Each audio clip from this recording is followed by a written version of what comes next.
The belief that I think that people need to let go of is that it's hard. It's hard to make money. It's hard to do this. It's hard to be successful. We need to get rid of that. Have you ever felt like no matter how much you earn, you're still kind of one step away from losing it all? Or maybe you feel guilty just asking to be paid for what you're actually worth. But the truth is, you might be living out a money story that you didn't even choose. And guess what? That story is shaping everything: how much you earn, how much you spend, and even how much you believe that you deserve. So in today's conversation, we're going to expose the hidden beliefs that are holding your bank account hostage. And more importantly, we're going to show you how to change your money mindset, stop feeling guilty about making money, and finally start charging your worth without losing your soul in the process. Let me tell you what I like about our guest today, Jen Fontanilla. First of all, what I really appreciate about Jen's work is that she's not just telling creatives to try harder. What she uncovers that most creatives are lacking strategy, they're operating from old family habits with money. And those are beliefs that they inherited, absorbed, and never stop to just simply question. That's what makes her work so powerful. She's not fixing your finances. She's helping you rewrite your identity around money and removing the wall unconsciously built between you and the money that is just simply trying to come your way. My name is Nick Hutchison of Book Thinkers. Hi, this is Dr. Oz Garcia. This is John Lee. My name is Dr. Wendy Suzuki. Hey, this is Richard Dolan. This is Jason Pfeiffer. This is Todd Herman. My name is Georgia Clare. This is Nir Ayal. My name is Chris Bailey. And this podcast makes sense. So Jen Fontanilla, welcome to the Make Sense with Dr. JC podcast. So welcome to the show. Thank you, JC. I'm so excited to be here. So my first question I always ask people is, what's it like to be Jen Fontanilla these days? Right now, it's super exciting because, as Dragon just mentioned about, this is not about a hustle culture. I feel like I've really learned how to move away from that. And one of the things that's been so wonderful is understanding how to do things in an easy and relaxed way. Because listen, how many of you out there are just like, I'm done with the crazy, I'm done with the hustle. It's like we're burning out, right? And I truly believe that being in a calm, centered state and still achieving results and your goals is completely possible. I really believe that those things can cohabitate in our lives. And so right now I'm in a place where there's this calm and peace, but don't mistake that for I'm not doing anything, because this is where it's really important. I'm in a space right now where creating exciting offers and programs, for myself, but also helping other people. And it's just been fun. That's one of my values, fun and adventure. And so when I think about where I'm at right now, I think about all the great people that I'm meeting, especially on LinkedIn, that's where I live, and just making these connections and building relationships and seeing, how does my work reach people that need it, and how do we change this narrative? This hustle culture has to be the way, because we're tired. We are so tired of all that. I think we are. And so it's been fun. And that's where I'm at right now, showing people that there is a different way and that we don't have to keep competing for being the cheapest and, oh my gosh, nobody's buying my stuff, because there are other ways to look at what it is that you're doing and how to reposition it. So that's where I'm at right now. Well, that sounds great. There's so many aspects of this conversation that I'm fascinated with, and it's primarily because all of the struggle that I have had with money and all of that. I remember my biggest struggle back in the days was that I didn't want anyone to know that I was making money. Isn't that funny? I just remember I was a humanitarian. I found myself doing all these things to make people think that I was this good person that was altruistic, like, hey, sure, if you're going to give me money, fine, but it's not what my agenda was. And of course, I never made any money back then. I was always struggling and things like that. And I read a book way back then. This is BJF, before Jen Fontanilla. I read this book called Harmonic Wealth, and it was written by a guy that one of the guys from The Secret, James Arthur Ray, ended up going to jail for being involved with somebody dying in a sweat lodge or something. But the book really, really helped me develop a relationship with money. So that's why I'm so excited about this conversation. My question to you, kind of in the same, is what was the first moment for you that you kind of realized, you use this term creative, so I'd love you to explain what creatives means, but what was the first time or that first moment that you realized that creatives need to rewrite their money story and break free from that starving artist narrative? How did that happen for you? Because you're so passionate about doing this, and I see you doing this all over the place now. How did that all start?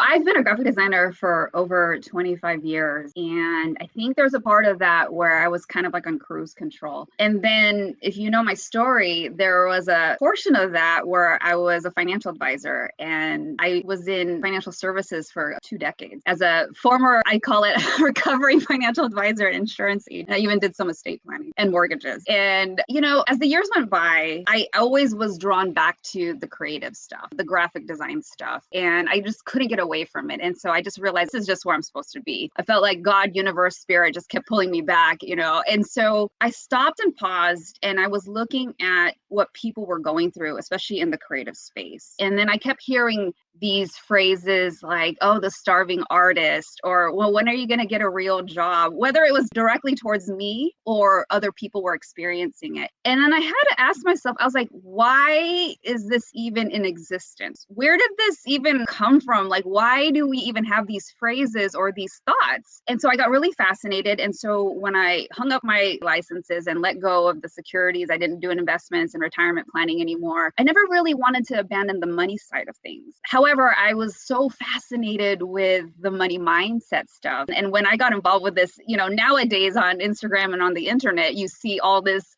money mindset, manifestation stuff. It's very commonplace. But at a time when I was getting involved, like, it was really hard to find things on it. And so I ended up, I found a certification program, and I was just like, wow, there is a lot of neuroscience involved with this. There is a lot of subconscious programming. I mean, and I have a biology background. I was going to be a doctor. That's another story. And I was so fascinated to see that there are neurotransmitters that fire off even when we make certain financial decisions. And so it was just so cool to see that there was science involved with the financial decisions that we make, whether they're good or bad. And I just was fascinated with how all of this tied together. And so all of that being said, going back to the creatives, it was just this thing where I'm like, okay, enough of this, and I had to I felt like I got to fight for us. I got to fight for us creatives that, especially if you had parents or family members or anybody that you were growing up around were telling you things like, oh, that's not a real job, or like, oh, you want to be an actor, you want to be a singer, you want to be a musician. That's cute. That's a hobby, but you definitely want to make sure you have a backup plan. So when I heard those things, I said, yeah, this is so not true. This is so not true. Thankfully, I'm so grateful that I did have a very successful graphic design career when I had the last job in 2005. And then even now I look, this is absolutely not true. I know so many creatives in so many different fields that are wildly successful, happy. And so it's very possible. And so when I think about those two different ends of the spectrum, I have to say that it's this thing that is so, I'm so passionate about, like, no, we have to change this narrative, because that does not have to be your truth. I love that. I love anybody that has gotten to this place in their, evolution transition where they start to realize that not everything that we think is true. I think that's a really, really important step for everybody in this relationship with money, is to just be able to, first of all, identify that you have a concept about it, but also dispute it. I think you probably work with a lot of people that have concepts, but they're not ready to admit that they're concepts. They're just still labeling it as you said, the truth. So fascinating. I want to highlight something that you just said. People don't think about, if you have money problems, you could probably make the correlation that, it's not my fault, like poverty mentality and all that stuff. I got it from my parents, they were always struggling and things. But I love that you mentioned that, there's a neuroscience component to this. I'd love to hear a little bit more about this, because it seems like you're fascinated with it as well. It seems like if you don't understand the concept of your brain being wired, it's kind of like habits. And James Clear talks about habit transformation. Forming habits, whether they're good or bad, they're hard to break. So that's the value of creating good habits. But if you have a habit of having a poverty mentality or having concepts about money that are not serving you, your brain is wired like that, So how did you make that distinction? Like, how did you make the connection between neuroscience and money? Because I don't hear anybody else talking about that. When I was going through the money coaching program several years back, that's, where I really started hearing it. And I was just like, what? And this is what fascinated me. I'm like, we never talked about this in financial advising. We never talked about the brain. We never talked about neurotransmitters. And of course, I'm geeking out over it because, like I mentioned, I have a biology background. And I'm like, gosh, how come I'm not learning? I didn't learn this. And so when I was going through that, I was fascinated finding out that, for example, when people do the retail therapy or, somebody goes, they gamble, whether it's online or in person, that's a dopamine hit. Right. So dopamine is firing off and it feels good. So it's these little quick, like, oh, I feel good. Oh, I feel good. And that's why you keep doing it. So, those are the kinds of things that I was noticing, like, oh my gosh, like this makes so much sense that there's these things that are happening at a biological, physiological level. And then you mentioned too, Dragon, about, the brain and the wiring. The other thing that was interesting to hear was that, there's neural grooves in the brain. And so when you do these habits, again, whether they're good or bad, we have to remember that it's almost like a record player. If you can think of back in the day when we had vinyl records, when you look at a vinyl record and there were like these lines, right? And there were lines and lines and lines of information that would create the sound. And the same thing works in the brain, right? So there's every time we are doing something or repeating a pattern, it's as if that line is being created on that record, right? And in your brain. So every time we're doing these habits, you're pretty much creating these lines in your brain saying like, oh, this is what we do. Oh, this is what we do. Oh, yeah. We're going to do this again. So going back again to what you said, I like, well, it's not my fault. It's, my parents' fault. That's what they did, whatever their mentality was.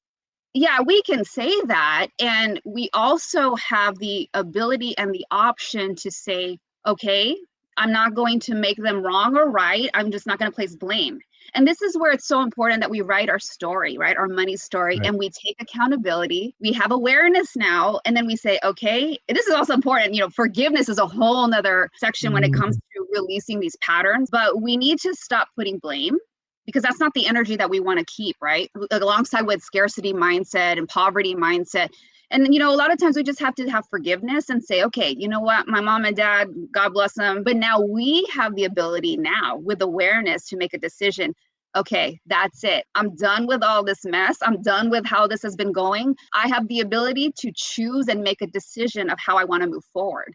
Because you can also rewrite those things. You can rewire things so that you don't have to stay in that mindset that you were in before. So you always have the ability to choose. The past is the past. Whatever has been written, but you can rewrite it.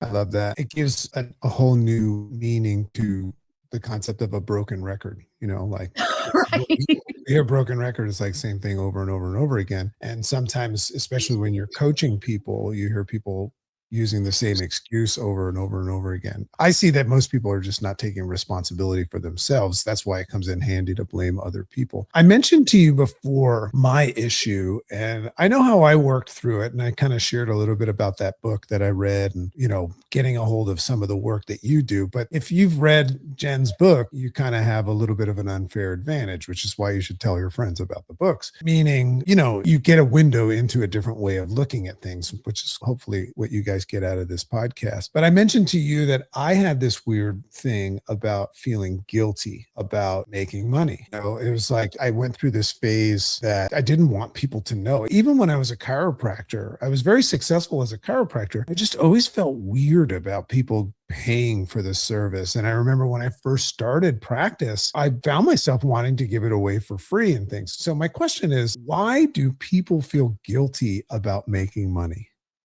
Oh, this is such a great question. There's so many different things. Let me see which way I want to address this question. One of the things I would say is, again, going back to your money stories and the patterns, you probably could have heard it from your parents, right? Depending on who you grew up with, there were things that you picked up as a child. Even before the age of 7, your brain is constantly forming, and already at that age, it's already pulling in all these stories and all these statements. And let's say you're at a job and you absolutely hate it. Right. And you tell somebody about it, like, yeah, I can't stand this job, and then somebody says to you, well, you just should be grateful. You should be grateful that you even have a job. So now you got this little bit of this introduction of guilt, right? And so there's like things like that can happen where you're being introduced to these feelings of like, gosh, how dare I wish I was happy, or how dare I wish my situation was different.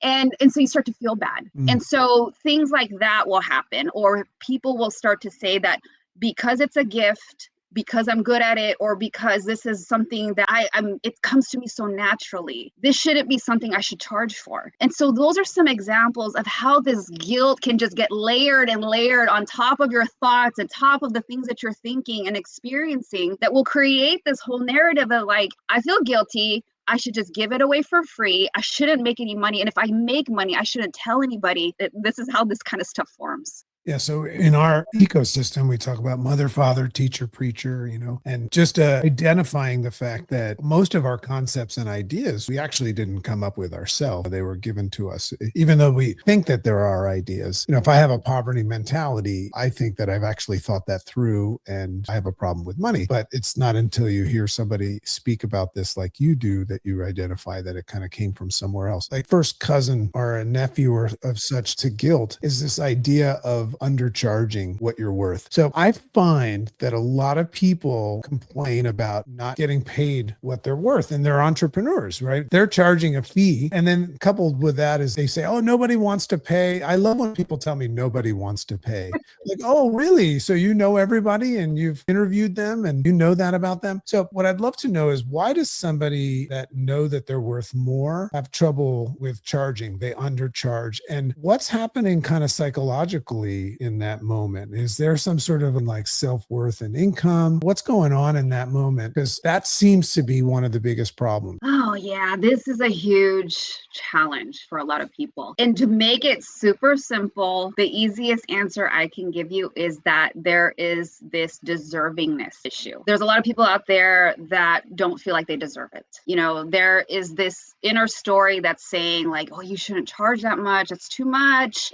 And then it's all with the layering of the guilt and shame and all kinds of stories, right? This is why we got to work through these things. That's why we have to have awareness of where are we in terms of the emotions and the energy that we're constantly exuding. And so when we talk about this whole thing about, oh my gosh, I can't charge that, I should just give it away for free, it's a deservingness issue. So there's something that happened along the way over the years where somebody said something to you that made you feel like, gosh, I'm acting like I'm too much.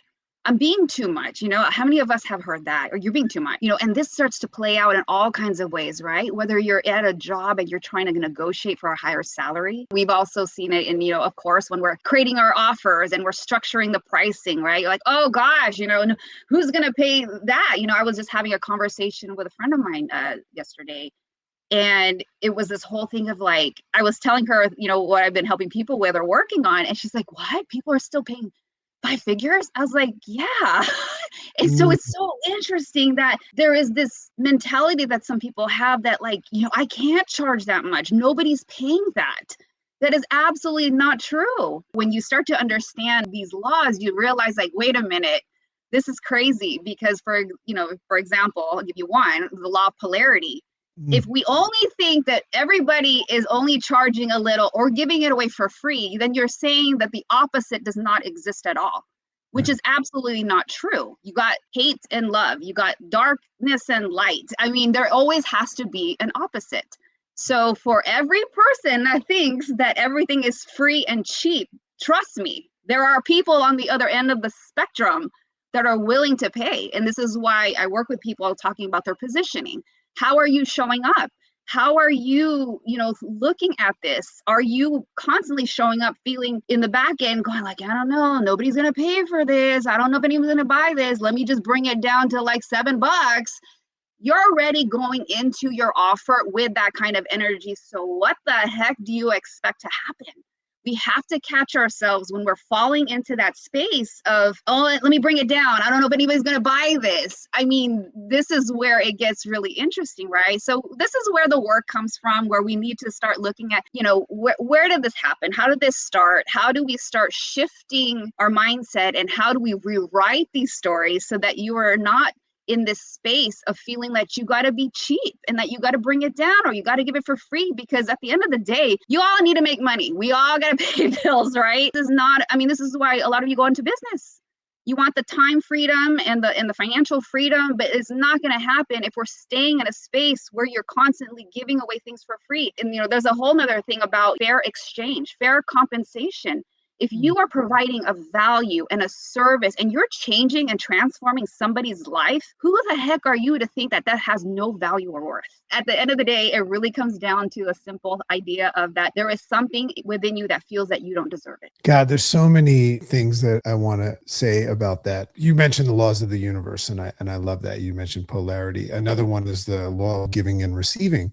And it's just so fascinating because what we're talking about is a receiving issue right now. And, whether people don't feel comfortable receiving money or they're undercharging or something, because what you just said, a lot of people are saying she's talking about me right now. That's the problem with these episodes is people are watching this on YouTube or listening to it on a podcast, but we can't see them. So they're like, oh shit, she's talking about me right now, but nobody can see you. So you can totally not do anything about this. And Jen nor myself will ever know.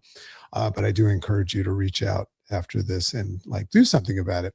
But one of the fun issues about giving and receiving is if you're having a receiving issue, you're creating a giving issue for the person that's trying to pay you. So this idea of not charging what you're worth, or even worse, giving it away for free, what people don't know in that sense is that they're making the other person feel bad because nobody wants to get anything. They might think they want something for free, but the law of reciprocity, you scratch my back, I'll scratch yours. We want to even things out, so I love the fact that it's not fair to the other person to not let them give you something. So for that person that is saying, oh shit, she's talking about me with the, undercharging, for instance, I want to draw from you, if we're having a coaching session with Jen Fontanilla now, how does somebody actually take an action step and begin charging what they're worth as a creative, but do so without feeling selfish or greedy? I think that's one of the concepts. What's the shift that needs to happen internally first? And what does it actually look like when somebody truly steps into their value? How do they do it? Right. So I think one of the first exercises that I give somebody when they're trying to work through these stories and learning how to rewrite it is a simple exercise. So if you take a sheet of paper and on the left side of it, you split it in half. On the left side, you just write, maybe your age, right? And I'll tell you what to do with that. And then on the right side, you're going to write the instant. So let's say on the left side, you write the age of 4. I'll use myself as an example. So when I was 4, that was that was the farthest back I could go in my mind, right? Of the first instance that had to do with money. So I write the number 4 on the left side of the page, and then the right side, I write whatever the situation is, big or small. And so when I was 4, this is what happened. My parents took me to the mall, and back in the day, I don't even know if it's still there, but there was a balloon man, right? The helium balloons. And I was an 80s kid. And so there was the strawberry shortcake balloon that I really, really wanted. It was a helium balloon. So my dad goes to the balloon man, gets it, but comes back with a freaking Wonder Woman balloon. And I remember it being 4 years old, being like, gosh, I didn't want Wonder Woman. I wanted strawberry shortcake, right? And gosh, looking back, I'm like, what a freaking brat. So we go back home. And I remember being in my room and I had a safety pin. I opened it and I took it and I popped it and I ripped the mylar apart, because I didn't want the Wonder Woman balloon. And I remember to this day, me feeling this immediate surge of guilt, what did I just do? They worked for this and I just destroyed it, this balloon. And I'm going to tell you, I'm give you an example. So you can pick the year that you can remember any instance and then an example. And I'll tell you the reason why that's so powerful when you do this. In that particular example that I just gave you, I was able to identify that because of that guilt that I felt. Now, they didn't yell at me. My parents didn't get mad at me. But as a child, I immediately felt bad. I immediately took on this guilt. And then from that point on, I had a very hard time asking for help or money. I felt like I had to do it on my own because I was not deserving of asking for things, because how dare I be the freaking brat at 4 years old to even ask for anything after that incident.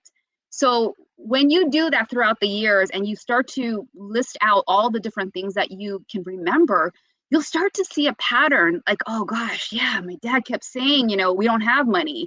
I remember my mom was struggling because our dad left and she had to take on everything and we never could afford stuff. Like, there's going to be all kinds of stories and you will be able to identify the patterns. And when you see those patterns, that is when you can start to see, okay, do I want to keep this story? Do I want to keep living this out? But at that point, what's happening is now you have this incredible awareness of where some of your financial decisions today, where were they rooted in? Where did they come from?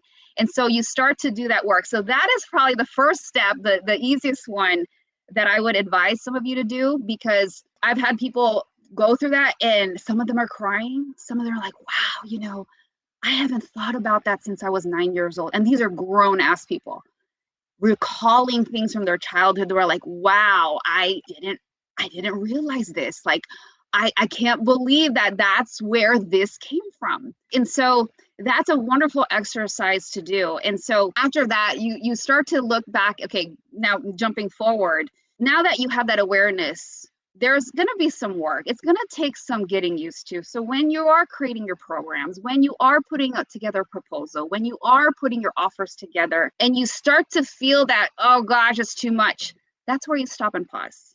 And then you have to really ask yourself, when you start to say things to yourself like, oh, that's too much. Like, oh, nobody's going to buy that. Like, oh my gosh, who am I to charge $15,000 or whatever the figure is? That's when you stop and pause and ask yourself, all this crazy talk that I'm saying to myself right now, is this true? Is it true that nobody's going to buy this? Is it true that there's nobody out there that's still spending money? Is it true that you can't deliver what you're going to promise and that you don't deserve that amount of which you are asking for? Because let me tell you this, how many of you out there charged way too little, or you gave it away for free and you took on the job, you took on the project, you took on the client? Trust me, I promise 100% of you felt like shit. You did not like how it felt. You were begrudgingly going through the work and you're thinking in your mind, gosh, I'm not even making anything on this, or I'm barely making, and then you're worried about your bills because you chose to not have a fair compensation in exchange of the value that you were providing the other person because you thought you didn't deserve it. So I want you to think of that. There is absolutely nothing wrong with you asking for what you deserve, because you are giving the other person all that value, all that transformation, all your experience bottled into that contract, that proposal, that coaching session. And this is what you got to hang on to when your mind starts to go in that crazy space saying that you shouldn't charge for this, that I'm going to just give it away, because that is absolutely the thing that you don't want to do, because you are so deserving of the value that you are exchanging for that person. You are changing that person's life. I love that. And once again, everybody's kind of in the jacuzzi experience right now saying, yes, yes, yes, preach, amen. But as soon as we go back out there, they have to be able, because you said, you were talking about that pause. This is kind of the work that we do with the interface response system, is like, we teach people to say, which means haven't made up my mind. And that's the pause. But the challenge, I think, is recognizing that it could even be crazy talk. Because I think a lot of people, if they're believing in their concepts, they justify them and they validate them. So one of the things that we teach people to do, and you mentioned it, is just ask questions no matter what. Yeah, I think people do take it way too seriously. And I think there has to be this give and take where, but he doesn't really want it because they keep saying that it's too much. Okay, well, if it's too much, we'll just give you 197. There are going to be these opportunities and these times where you have to stop and pause and go like, it might be scary. You might be scared as shit to take this move, but that doesn't mean you don't do it. Do me a favor, hit subscribe and like the video if you're vibing with this. It helps us reach more people who need to hear this message. Share this with a friend and comment with a topic that you might want to hear in future episodes. I want to make sure that we're talking about things that matter most to you.